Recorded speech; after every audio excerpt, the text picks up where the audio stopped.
السلام عليكم ورحمة الله وبركاته. كم جرتو نجا كيسني أنا نجا قلت ربي سنة كم جرتو التانسي قرب رمسكين هرا أو سوندي منين دورا يوتيوب channel كي طيب تيوب جرامو سبسكرايب وچون akkasumas mul'atu notification itu godhan wanna asirrattaan gadhiisu kallattiin akkasiin qaqqabu gochuun anaafis jajjabina gochaa isinis immoo irraa akka barattan abdii godhachaa gara barumsa keenyaarraa waliin haa deemnu.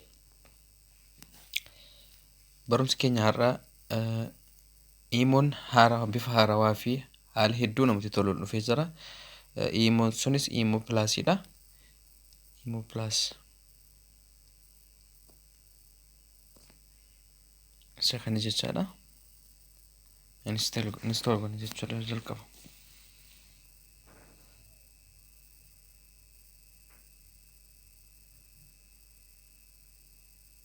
Geeffamuun daataan kee hedduu dadhabaa waan ta'eedhaaf natti fakkaata turuu jira. Hanga gabbuutti ni eegna jechuudha.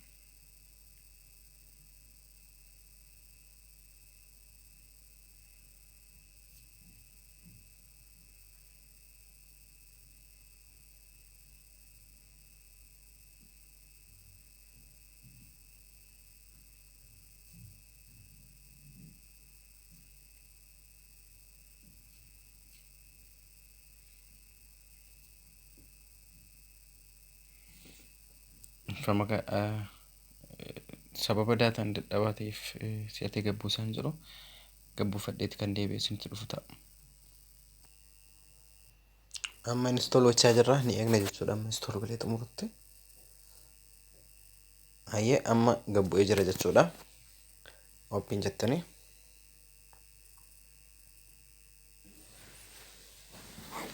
Iimoo baay'ee bareedaa ta'edha. Iimoon kan duraanii faayilii yookaan immoo audiyoolee muuziqaa namaaf erguuf hedduu jabaachaa ture. Amma faayila barbaanne daranuu faayilirra darbine aappii barbaanne namaaf erguu dandeenya jechuudha gara iimoo kanaa fayyadamne. Egaa yeroo kana isin gaafate unlock gootanii sana booda akka biyya jirtaniitiin lakkoofsa keessanitti geessitu jechuudha.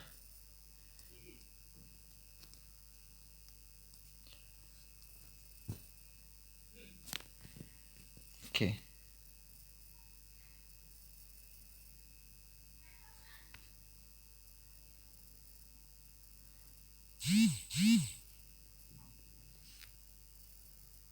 Seenee jira jechuudha. Unlock gootanii malee jechuudha. Amma haala namatti tolu kanaan ba'ee jira jechuudha. Iimoo sanarraa kan adda godhu fakkeenyaaf iimoonni sun amma piroofaayiliin keessan gara kallattii harka bitaarraan ta'a jechuudha. Amma akkuma argaa jirtanitti kallattii kanaan ta'ee jira jechuudha.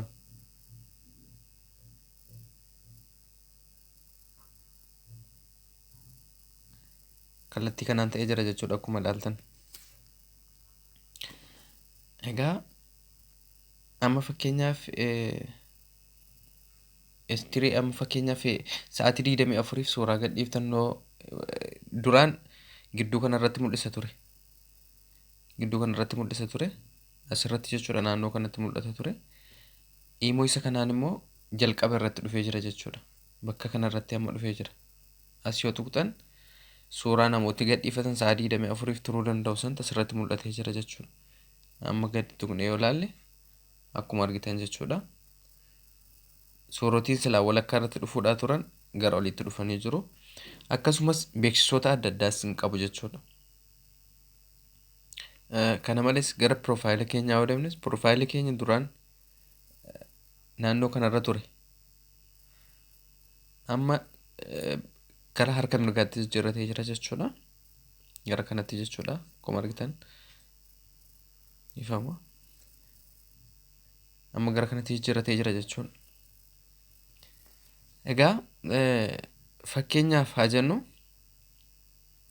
faayila namaaf erguu barbaanne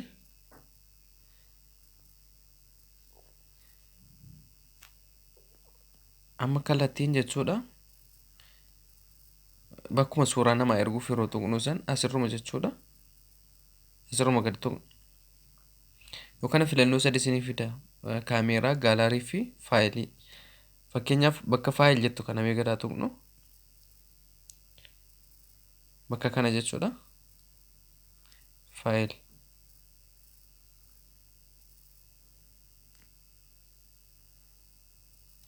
halluu gootanii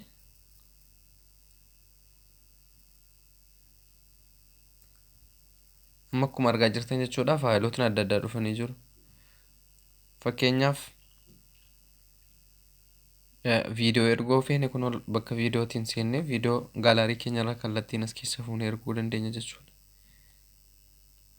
Viidiyoo feene jechuudha.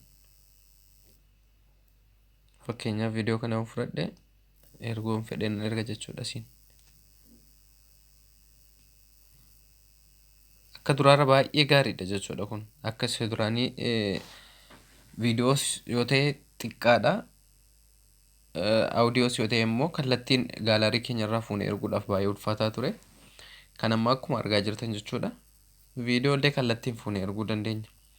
Akkasumas aappii adda addaa osoo daawunloodiin godhin kallattiin akka namni bunatuuf asirraa erguufii dandeenya. Akka argitan jechuudha viidiyoon amma viidiyoon kwaalitiin isaa baay'ee qulqulluu ta'ee deemee jira jechuudha. Fakkeenyaaf aappii erguu feene bakkuma aappii jedhu kan dhufne jechuudha. Aappota asirraa qabnu kana kallattiin erguu dandeenya jechuudha. Amma fakkeenyaaf aappuma tokko asirraa yoon erguu fedhe